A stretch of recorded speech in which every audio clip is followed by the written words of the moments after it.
Welcome to my channel.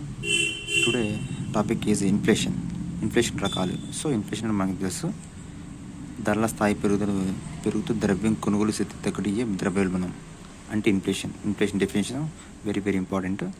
And inflation statements ఎవరు ఏమి ఇచ్చారు, so every one important. And next inflation types. So ఇప్పుడు చూద్దామండి. ప్రాకే inflation అంటే ప్రతి సంవత్సరం ధరల స్థాయిలో పెరుగుదల అతి తక్కువ మొత్తంలో ఉంటే దాన్ని ప్రాకే ఇన్ఫ్లేషన్ అంటారు. సంవత్సరానికి 3% కంటే తక్కువ ఉంటుంది, అంటే 1 to 3% లోపు ఉండాలి. Best example country present country అయితే యూఎస్ఏ. అంటే ఈ ప్రజెంట్ యూఎస్ఏ ఎంత ఉంది, 2.5% ఉంది. అండ్ నడిచే ద్రవ్యోల్బణం, దీన్ని వాకింగ్ ఇన్ఫ్లేషన్ అంటారు.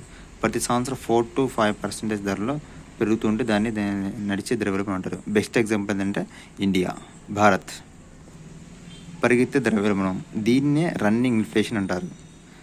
సంవత్సరం ధరలో పెరుగుదల 10% వరకు ఉంటే దాన్ని పరిగెత్తే ద్రవ్యోల్బణం అంటారు. ఎగ్జాంపుల్ దీనికి అర్జెంటీనా, ఈ దూకే ద్రవ్యోల్బణం, దీన్నే గ్యాలపింగ్ ఇన్ఫ్లేషన్ అంటారు.